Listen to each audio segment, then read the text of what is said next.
वालेकुम my YouTube family, कैसे हैं आप सब। उम्मीद करते हैं आप सब ठीक ठाक होंगे। तो अब हमने वायरस करना है एप्स्टीन बार वायरस। तो सबसे पहले हम स्केची से देख लेते हैं क्या क्या चीज़ें हमें पिक्चर से ही याद हो जाती हैं। उससे पहले मैं आपको बता दूं कि जो समरी है ना हमारे पास पीछे लिखी हुई, उसमें एप्स्टीन बार वायरस बहुत थोड़ा लिखा है, जबकि स्केची में कुछ चीज़ें एक्स्ट्रा हैं जो जो मुझे इंपॉर्टेंट चीज़ें लगेगी वो मैं आपको वहाँ से भी कवर करा दूँगी। तो चलें स्टार्ट करते हैं। बिस्मिल्लाहिर्रहमानिर्रहीम। ये हमारे पास पिक्चर है एप्स्टीन बार वायरस की। तो बार एक शो किया गया है ताकि हमें पिक्चर याद आ जाए कि एप्स्टीन बार वायरस से कौन सी पिक्चर रिलेटेड है। दूसरा, अब सबसे पहले इसका नेचर हमने पढ़ना है, ये वायरस है कैसा। तो इसके जो कलर है ना ब्लू, इससे ये शो हो रहा है कि ये डीएनए वायरस है। ठीक है, तो ये डबल स्टैंडर्ड डीएनए वायरस है, लीनियर है, एनवेलप्ड है। ठीक है, आइकोसाहेड्रल शेप है। तो एनवेलप्ड और आइकोसाहेड्रल की कोई निशानी पिक्चर में नहीं दी गई, आपको वैसे ही मेमोराइज करना पड़ेगा। ठीक है, तो हमने इसका नेचर पढ़ लिया। ये एनवेलप्ड आइकोसाहेड्रल है, डबल स्टैंडर्ड डीएनए वायरस है। ठीक है, लीनियर इन शेप है। ये हमारे पास हो गई वायरस के बारे में इंफॉर्मेशन। उसके बाद हमने देखना है कि ये ट्रांसमिट कैसे होता है। तो ये देखें, ये गर्ल के मुंह से सलाइवा निकल रहा है, तो ये सलाइवा से ट्रांसमिट होता है। बेसिकली ये होता कहाँ मौजूद है, ओरोफेरिंग्स में और बीटा लिम्फोसाइट्स में। ठीक है, और सलाइवा के थ्रू ट्रांसमिट होता है।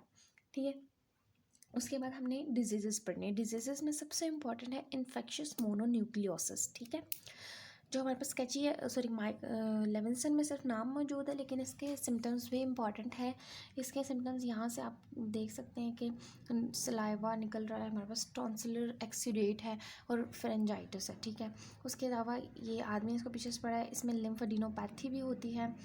और इसमें क्या क्या होता है, ये जो हमें सिम्टम्स नज़र, स्वेटिंग हो रही है, इसको बहुत ज़्यादा फटीग हुई है, फीवर की वजह से स्वेटिंग हो रही है, ये सब सिम्टम्स हैं। ये सलाइवा आ रहा है और और इसको क्या है, लिम्फेडिनोपैथी है। ठीक है, और उसके अलावा ये काऊ है जिसके ऊपर ये स्प्लीन और लिवर बना हुआ है, तो स्प्लीनोमेगाली भी है इससे। ठीक है, तो ये सारा सिम्टम्स है इन्फेक्शियस मोनोन्यूक्लियोसिस के।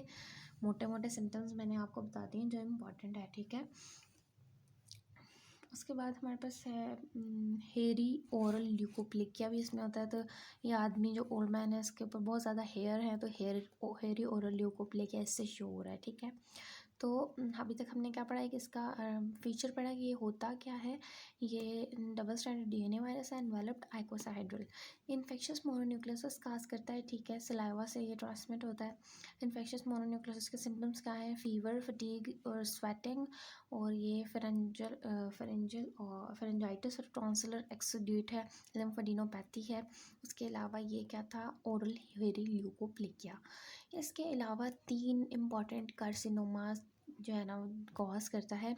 सबसे इम्पॉर्टेंट है हमारे पास नेज़ोफेरेंजियल कार्सिनोमा, जो कि इस एशियन मैन से शो किया है। इसने क्रैब पकड़ा हुआ है जो इसके नाक को छेड़ रहा है। ठीक है, तो इससे शो हो रहा है नेज़ोफेरेंजियल कार्सिनोमा, और एशियंस में कॉमन है, तो इसे एशियन मैन दिखाया हुआ है। उसके बाद इम्पॉर्टेंट है बर्किट्स लिम्फोमा, जो कि टाइप है नॉन हॉजकिन लिम्फोमा की। बर्किट लिम्फोमा अफ्रीकन्स में कॉमन है, और उसमें जॉ और मैंडिबल की स्वेलिंग हो जाती है। तो ये देखें, एक अफ्रीकन बच्चा दिखाया है जिसमें इसका जो ये चीक है ना, ये स्वोलन है। ठीक है, तो इससे आप बर्किट्स लिम्फोमा याद रखें, और इससे आप नेज़ोफेरेंजियल कार्सिनोमा। इसके बाद हॉजकिन्स लिम्फोमा है, जिसमें हमारे पास होते हैं रीड स्टर्नबर्ग सेल्स, जो कि इस आउल की आइज से शो किए गए हैं। इस तरह के सेल्स होते हैं, रीड स्टर्नबर्ग सेल्स। तो ये हमारे पास हो गए 3 मेन इंपॉर्टेंट डिजीजेस। ठीक है, इसके बाद हमने इसका डायग्नोसिस करना है। तो सबसे इम्पॉर्टेंट जो टेस्ट होता है ना, वो है मोनोस्पॉट टेस्ट। इस रेड स्पॉट से ये शो होगा मोनोस्पॉट टेस्ट। ठीक है, इसको हेट्रोफाइल एंटीबॉडी टेस्ट भी हम कहते हैं। ठीक है, और इसका ट्रीटमेंट जो है उसमें हमारे पास कोई स्पेसिफिक नहीं है, सिम्टम्स के अकॉर्डिंग हम ट्रीटमेंट कहते हैं। लेकिन अगर गलती से हम एमॉक्सिलिन पेंसिलिन दे दें तो उसमें फिर बहुत ज़्यादा रिएक्शन हो जाता है। ये जैसे बच्चे के ऊपर रेड रेड स्पॉट्स हैं, तो इससे शो हो रहा है कि अगर हम ये दवाइयाँ दे दें एमॉक्सिलिन और पेंसिलिन, तो इससे हमारे पास मैक्यूलोपैपुलर रैश हो जाता है। ठीक है, उसके अलावा हमें जो है ना अवॉइड करनी होती है कॉन्टैक्ट स्पोर्ट्स, ताकि स्प्लीनोमेगाली ना हो जाए। तो ये देखें, no contact jostling in the bar. ठीक है, एक चीज़ मैं आपको बताना भूल गई, ये जो मैन यहाँ पे ऐसे लेटा हुआ है, तो इसका मतलब ये है कि ईबीवी जो है ना, वो बीटा लिम्फोसाइट में लेटेंट हो जाता है वायरस जाके बीटा लिम्फोसाइट्स में। बीटा लिम्फोसाइट्स में तो डब्ल्यूबीसी की टाइप है, इस वजह से ये वाइट दिखाया बंदा। तो ये बहुत इंपॉर्टेंट पॉइंट था जो आपको याद रखना है, ठीक है।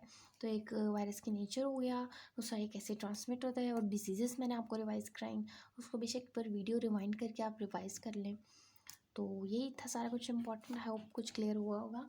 अब मैं आपको जो है ना कराती हूँ कवर लेविंसन से। ये देखिए, लेविंसन में डिजीज़ के नाम लिखे हैं, इन्फेक्शियस मोनोन्यूक्लियोसिस और बर्किट्स लिम्फोमा इन ईस्ट अफ्रीकन चिल्ड्रन, ठीक है। तो हमने तो बहुत सी डिजीज़ पढ़ी हैं, इसके अलावा भी नेज़ोफेरेंजियल कार्सिनोमा पढ़ा, उसके अलावा हमने पढ़ा वो हॉजकिंस लिम्फोमा भी पढ़ा हमने, ठीक है।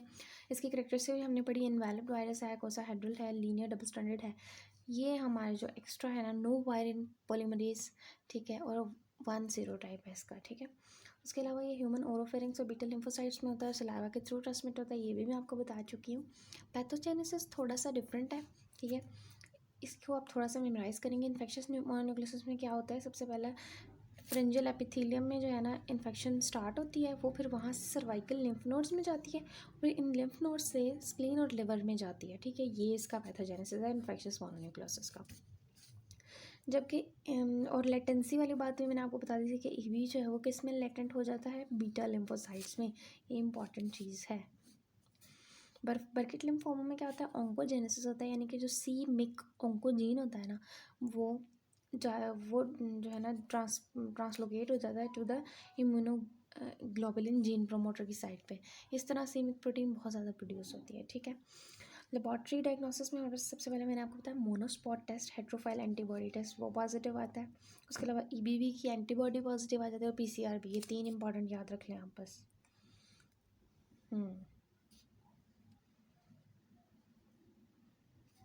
उसका ट्रीटमेंट एज सच कोई भी नहीं है, और ड्रग भी कोई भी नहीं है। तो this all was for Stein Barr virus. I hope आपको क्लियर हो गया होगा। If you have any query you can ask in the comment box. Thank you, Allah हाफिज़।